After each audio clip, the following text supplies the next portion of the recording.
holding network events, blind hiring. There are a lot of things that you can couch blind in hiring, that makes sense. Right. But isn't the point is kind of merit-based? Isn't that the whole argument that DEI is against? Well, she dug in because she studied, she's a consultant The spew, not the view, the spew. on DEI for companies for 10 plus years. And what she's saying is, regardless blind of the hiring is the opposite of DEI. No, that's not true. DEI. DEI. I hope y'all ready. Come on, disclaimer, warning. Also, a full-blown fight is going to take place. Yeah. And I think one of the co-hosts said DEI is a scam. Yeah, buddy, and we are taking out the garbage. We just keep winning. And shout out to the ladies on the spew. We waiting for the show to be canceled, taking off air. But with y'all sitting up here, you know what? We just keep winning. Yeah, buddy. Come in here with your bag. I got a bag for everybody. Just in case you didn't bring your bag, I got one for you. If you didn't bring your bag, I got one for you now. We just keep winning. DEI is a scam. Oh. Programs make sure that the most qualified candidates Look at this. traditionally excluded from opportunity are given the chance to compete. So this notion somehow that blind hiring could work, I think that's wouldn't something. it take the but it's not race about or identity out of but it, it's and it would not be purely based on what you put forward? But it's not a. Oh boy. Hope y'all ready. So they finna start throwing punches. About merit, because the people that are in these DEI programs are already the best of the best. But she's saying the companies end up doing tokenism rather than helping. Want to really see something that said, take a look at what happened.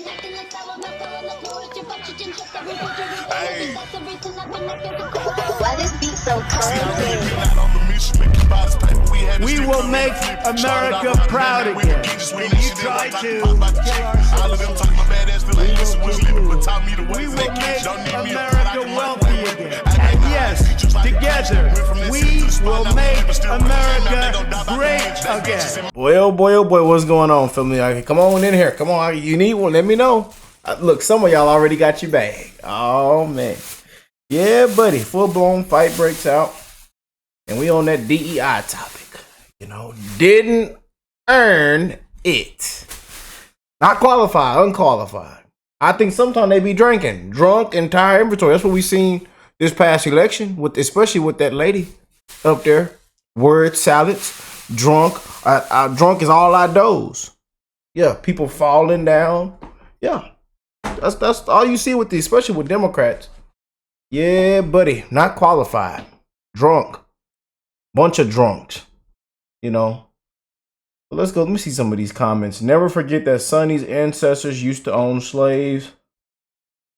I prefer to be hired because I'm qualified, not because I'm filling a spot to promote diversity. I'm just so glad we took out the trash. That common sense is back, man. I really am, y'all. I can't express that enough. You know, someone said she's lying. Companies using DEI have lost money. Again, anytime Sonny Hostin points out any kind of stats or anything, it's always incorrect. It is just dead wrong. Anytime she points out any stats or pull up any charts, they're always incorrect. Fake news. False. But DEI, too many companies. I can almost guarantee you that companies that do better are the companies that hire the most qualified people. Yeah, let's get into this, man. But I seen that my brother posted a video on this. Shout out to my brother Officer Tate and my brother Brandon. And I know he gonna come on here and keep it real. So we definitely finna get into this. We are definitely finna get into this, man. I ain't lying to you. I'm not lying to ya.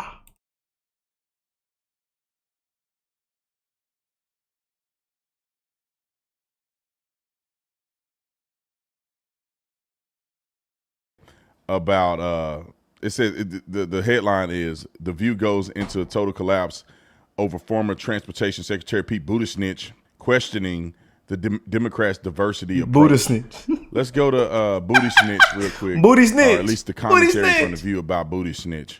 Roll the clip. So as Trump continues to pull initiatives that promote diversity, equity, and inclusion, or DEI, everybody knows it as that, former Transportation Secretary Pete Buttigieg weighed in with a take that surprised some people. Watch.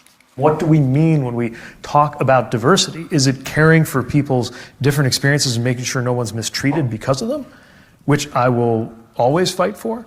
Or is it making people sit through a training that looks like something out of Portlandia, which I have also experienced, and it is how Trump Republicans are made. If that comes to your workplace with the best of intentions, but doesn't actually get at what actually matters here, what's actually at stake. So do you agree with him that DEI initiatives drove voters to Trump? And what else can be done to make sure everyone is represented on an even playing field? You know what I think, What do you think? I like Pete, of course, but I think he got that so wrong, and I think it was so tone deaf, considering Which what's part? going on. All of it. I thought all of it was tone deaf, because what happens is when from 1776 to 1965. You have basically white men in charge of everything, right? Women, people. Here we go. The race baiter, the race hustler.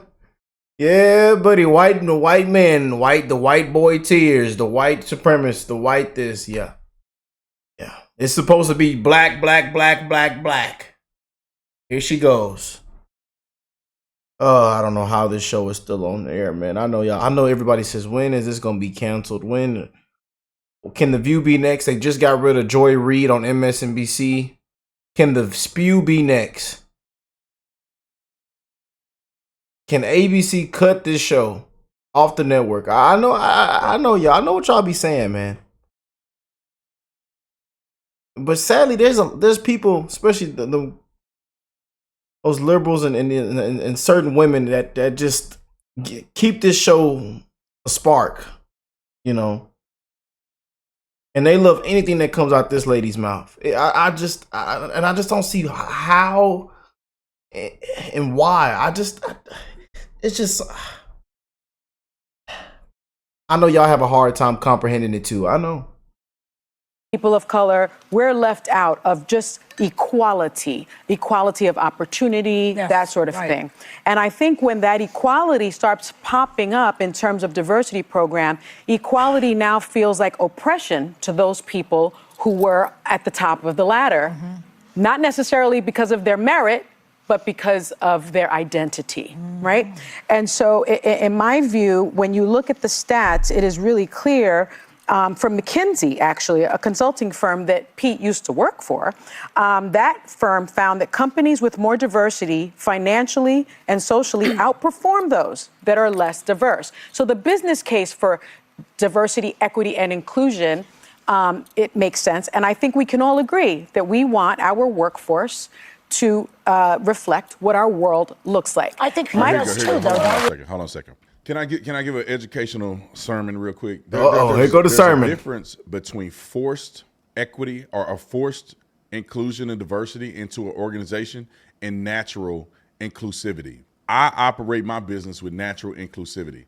That means that I'm open to a wide range of people who apply to give them an opportunity. I don't only focus on certain people. Of course, there's biases anywhere, right? Somebody that went to the U of A may catch my attention more than somebody that went to ASU. I'm just saying. However, I'm smart enough to say, man, if the guy from ASU can get the job done, he gonna be working here. Gonna be working. If it's a woman, can she get the job done? Like, for instance, I had a couple positions open on the website. When I go and look at resumes, I don't even look at the name. I go through and see if the person has a proper fit. If there's a situation where I think traditionally men would work in that position, I make sure that if a woman puts in an application, I'm going to review it and give her a fair evaluation. That's all it is. That means that I'm fair. We have such a diverse group of people working here at the Office of Tatum, not because I target people or because I got DEI. It's because if you come and apply to the job and you good, you're going to get an opportunity. And if you have skills, you can make an impact. And if you are a company that's open like that, you'll get more diverse people that come and want to apply. Now, of course, I can't expect for this company, which it is. I think it's majority. I think it's probably way more black people per capita than it is in the state of Arizona. I mean, we got way more than 5% of black people working for the Office of Tatum, and there's 5% of black people that live in the state of Arizona. So we're disproportionately represented by minorities. And that's black, it's Hispanic, and everybody. So with that being said, it's not forced. It's a difference between me going out and saying, we need more women here, and I'm going to go look for women, and I'm going to hire a woman. Now, I got a guy's resume that's exactly what we need for the job, but because I think we need diversity, I'm going to go hire a woman. That's the problem. So companies that are diverse, meaning that it's a good company, good pay, you get a diverse amount of people that want to apply. And if you're fair, the cream will rise to the top. And the cream ain't always men. The cream ain't always white. The cream ain't always black. The cream ain't always a person born in America. But you see, the women on the spew, they don't understand anything that's coming out this man's mouth. I'm just saying, especially that Sonny. Everything he just said goes one ear to the other.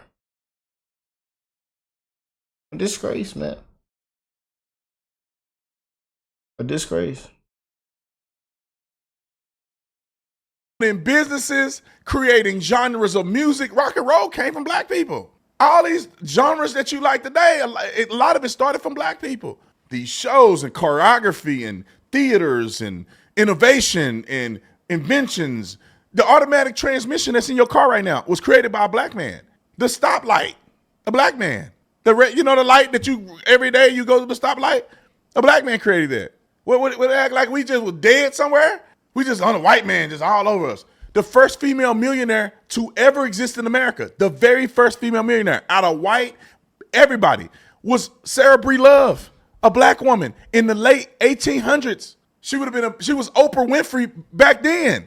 But we all was just white man, just had us spooked out and we couldn't. Some of y'all don't know Harriet Tubman was married to a black man and he was free. Harriet Tubman's husband was a free man.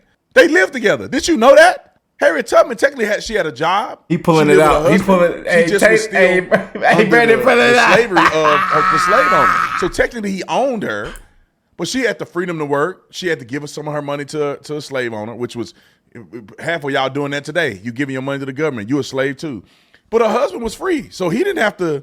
He didn't have to listen to the slave owner. He wasn't subject to the slave owner. Slaves, man. So don't know nothing, stuff man. together, you start realizing the corrupt scam matrix is what I call it, man, and ripped everybody out their shoes, man. It wasn't the same as y'all try to make it out to be. Slavery was still terrible, but not everybody was slaves. Some of Harriet Tubman's family members were free. Black people used to purchase their freedom. Black people used to purchase other blacks to make sure that they were free. It just bothered me, man. That's all. I'm just throwing it out there because white people feel so guilty. Yeah, we were so wrong to y'all. Well, not all of y'all, and not all of us. Come on, pull it back up, roll it. No, I think he does. But my question, really, I think we need to reframe the discussion. If the problem is these programs, what is the solution? Should we just then depend on the benevolence of Elon Musk and white billionaires to hire women and people of color? No. Should we just depend on corporations to, on their own, make the workforce more diverse? Yes. They didn't do it from 1776 to 1965. Why do we think it's going to be any different? I think you hit on something important, which I genuinely believe most Americans, and I think everyone at this table, thinks that workforces, organizations are stronger when there's diversity and representation. What he's getting at, I think, is how do you actually achieve that? And I think that in this era, there's been almost this DEI industrial complex. And it's funny you mentioned McKinsey because a lot of consultants get hired by big corporations to make people feel really good that they're achieving diversity because they put on a seminar, because you watch something, because you said Latinx instead of Latina. And I don't know that there's actually huge metrics I've tried to find, because you can cherry pick and you can see them, that is actually working. What I would love to see is culturally people wanting to have diversity that's across the board, socioeconomic, racial, that people's lived experience, their religion, so that workforces do look like America. I think that's a perfectly reasonable place. And I think that's what he was saying. I don't think he's saying that we need to end any programs that include more people. I'm going to take this from a different angle because, so Pete Buttigieg here was at the Institute of Politics, which is run by David Axelrod, our colleague and friend, respected political strategist, and he was responding, Pete Buttigieg, to a question by Axelrod, basically saying that the DNC had turned into a caricature of diversity, equity, and inclusion. Here's the part that is vexing me constantly. It seems to me every time I turn on the TV or go on social media, I see Democrats tarring and feathering themselves, self-flagellating themselves, talking about all the things that they do wrong and that they did wrong. And look, I think there's a place for that, but we've now had a month of Donald Trump, and I don't understand why every Democratic strategist, elder, sage person with a platform isn't out there laser focused on getting the American public to understand the horrible suffering and cruelty that Donald Trump has brought onto the American people. Well, I want to jump in here because the David Axelrod conversation you're talking about was in reference to the DNC winter meeting that happened over a few days, and I just want to show a quick clip of what went down. You fight on, when your government is doing you wrong. You may vote for 2 males, 2 females, 2 of any gender, okay? This is why they will never, I'm telling you, people will never vote for a Democrat again, man. They done ran everybody out of there, man. I'll tell you. The Democrat Party is in shambles, man. It's a disgrace. The transmission, the motor is shot, blown. Oh, man.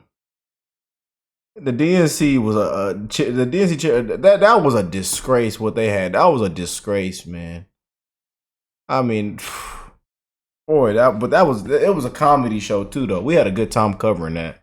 We did. Nope, you can't do that because we've got to balance. You could vote for 1 of any gender, okay? Or no, non-binary gender, excuse me. So I think what he's referring to is they're losing sight of the spirit of what DEI was by doing this in this fashion. And while people are reacting because of the times we live in, it's so politically charged, so many people are so frustrated that people are pushing back on DEI that they're not taking a minute to pause that maybe DEI itself needed improvements in its actual application. We're seeing a lot of things. One was New York Times staged fake interviews with diverse candidates. Wells Fargo, the New York Times reported it. Yeah. Sorry, just to be clear. A woman or a person of color, after the position had been filled, to check off their boxes of minority inclusion. That's not helping anyone. So a lot of the problem is that implies that the woman wasn't qualified for the job. There was no job. But Lily Zhang, who wrote for Harvard Business Review, reputable place, she's a critic. She says she's a DEI strategist and consultant. And one of the things she said is, DEI was never focused on the results. It was just the commitment to the results. So companies would hide under this idea of we're so progressive with not a lot of benefits or not always benefits to the people they claim to be helping. So some of the ways you change it, Sonny, you've been asking all day, what are the things? What's the solution? So she has solutions. She's saying focus on measurable results like pay equity, physical and psychological safety, holding network events, blind hiring. There are a lot of things that you can blind hiring, that makes sense. Right. But the point is kind of merit-based? Isn't that the whole argument that DEI is against? Well, she dug in because she studied, she's a consultant on DEI for companies for 10 plus years. And what she's saying is, regardless blind of the hiring is the opposite of DEI. No, that's not true. The results, just for anyone listening, the results of this are saying that there were people there that needed help with the diversity, the equity, the inclusion, bringing people on, the pay disparities. Blind hiring is 100% against DEI. DEI is saying that we are going to make sure we curate an outcome. Blind hiring is saying, let the best man win. If you blind hiring, every candidate is white and is a man that is qualified, you're gonna end up with a company full of white people. And that's against diversity, equity, and inclusion. When in reality, and I'm gonna say this, equity is terrible. Like you can't curate equity. Diversity and inclusion is paramount. Diversity and inclusion is achieved when you open up your company to a diverse group of people to apply, right? Meaning that I don't just go down the street and I'm just gonna pitch the job to people that live around this neighborhood. Well, I'm the only black person living around this neighborhood. So we ain't gonna get no other people with different cultural ideas or nothing like that. You know, one of the people that work for us now live in Casa Grande. That's like an hour from here. Probably a little more than an hour from here. You get traffic, that's an hour and a half from here. We got people living way on the other side of the Phoenix Valley. I don't think nobody live in Scottsdale except me. I know maybe somebody else live in Scottsdale. But we got, you get what I'm saying? Like we diversify our reach of being able to hire people from out of state and also in the state, from all over the state, not just here in the Metro Phoenix Valley. So with that being said, you get a wide variety of people. You get a wide variety of culture. You get a wide variety of opportunities for people. That's how you make equity, or not equity, but diversity and inclusion happen. I think you should do blind interviews. When I say blind interviews, meaning that you don't just do no research, I think you should say, okay, leave a person's name out. Let me say this, not interviews, but how you get a person to an interview should be blind, right? Meaning that get the person's resume, don't look at the name or gender, and see if their resume has at least some of what you need in it, and then give them an opportunity to speak. That's what I think. I mean, at some point, there's always got to be a culture fit too. You just say you got a culture and you got a bunch of men in a certain area. It may not be a culture fit to interject a woman in the middle of all of these men. It may not be a good culture fit for you. It doesn't mean she's not qualified. It just may not be a culture fit. Just like if you come work for D. Officer Tatum and you a raging leftist, this is probably not a good culture fit for you because most people here are conservative. I got a picture of Trump down in the lobby. Most of us are Christians. I pray, I talk about Jesus. One of my first pillars of the company is putting God first. So if you're an atheist, this may not be the place for you. This may not be the place for you. Hear Jesus all day long. All day long. And if you don't like it, then too bad. Too bad. Go down the list. Amen. I agree, man. I've had people that I've interviewed, and I say, nah, this person is not a good culture fit. Has nothing to do with race and none of the other stuff, man. I mean, so anyway, there's some more clip. Roll it. Still exists, they aren't getting the job. So not every critic of DEI, which I am one of them, says that it can't do better. DEI programs make sure that the most qualified candidates, traditionally excluded from opportunity, are given the chance to compete. So this notion somehow that blind hiring could work, I think that's wouldn't something. It take the it's not race about or identity out of it, and it would be purely based on what you put forward? But it's not about merit, because the people that are in these DEI programs are already the best of the best. But she's saying the companies end up doing tokenism rather than helping. I mean, by the way they approach the number DEI. of times I've had people in corporate America be like, lean into the fact that you're an Arab American. I don't ever want somebody to be able to look at me and say you were a DEI hire. Because Donald Trump is now the president and has gotten rid of DEI in government and is coming down on corporations to do the same, we are getting rid of DEI.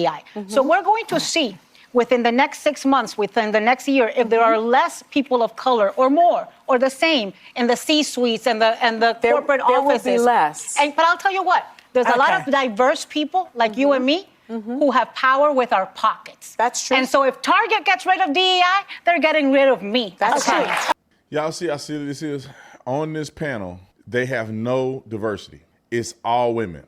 They have not one single man on that whole panel. And they're crying about the effects and the benefits of equity and inclusion. You guys are not even being inclusive. They have all liberals, no Trump supporters on the panel. You guys are not even focused on diversity. And I bet you $1 million, I put my life on it, every woman on that panel don't get paid the same money. I bet you they don't get paid the same money. I put anything on it, they don't get paid the same money. And they shouldn't get paid the same money because some people have more of a draw, some people have more experience. But they want to push equity, inclusion, and all this other stuff, and they don't really believe in what they're doing. I guarantee you, if you look up the company, is it ABC? ABC. Who runs The View? ABC, and they ought to shut ABC down. Yeah. CNN, ABC, MSNBC. Yeah. They just handled that lady Joy Reid. Can the spew be next, please? ABC. Who's the ABC executive? Can you look it up for me? I'm going to see who's the ABC executive. Yeah, like the CEO. Maybe even the C-suite. A white man. Okay, who's the COO? I'm anxious to see. They probably don't have a picture. Another white man. Equity, inclusion, losing. They see ABC or whatever, CBS or whatever. What is it? ABC? ABC? The CEO is a white man. The COO is a white man. What happened to diversity? Man, they full of crap, man. They don't really believe in that stuff. That stuff just sounds cute. And this is why where the problem lies is because if you look at who benefits the most, white women benefit the most from DEI than any other group. That's because when you're trying to curate, it's going to go south. All you got to do, man, is when you see a person with dreads, like we got a person working here, he got tattoos all over his head. Man, if you can do the job, and he do a heck of a job. I want to cuss he doing such a good job. Man, he down there with a positive attitude. He worked hard, and he was came from a hiring agency, because we use a hiring agency to get some people. It saved us a little bit on the money trying to recruit. He came from the hiring agency. I get a brother a try. We've had people here that had criminal records. Give them a chance, because if they can do the job, then they can work for me. And I know people make mistakes in life. I've made mistakes, and some mistakes I've made didn't cost me much. Some people make mistakes that cost them a lot. You can come work for me with a felony, just as long as you got your life straight, you're doing well, and you know what I'm saying? That was a while ago. You've repented. You have your resume, a track record of doing things positively now. I'll let you work for me if you have a felony. That don't really bother me that much. Had a kid work here, had a DUI. I had to fire him because maybe I shouldn't have people with DUIs. The last 2 people had DUIs I had to get rid of. So, but man, you know, he had a little DUI. You know, he had a little sippy and got in trouble. But he was in AA. He ended up winning an award. He was doing really good. You know, he wasn't drinking. At least I didn't think he was drinking anymore. You know, I figured I'd give him an opportunity. And I think he did really well. He just, you know, some people can't help themselves for doing stuff they ain't supposed to be doing at work. And you can't work for me doing stuff like that. But I think we could work together if people really cared. I think as a nation, we can create an environment where people are more inclusive, because I don't think it's smart. Some companies don't operate like this. Some companies are good old boy.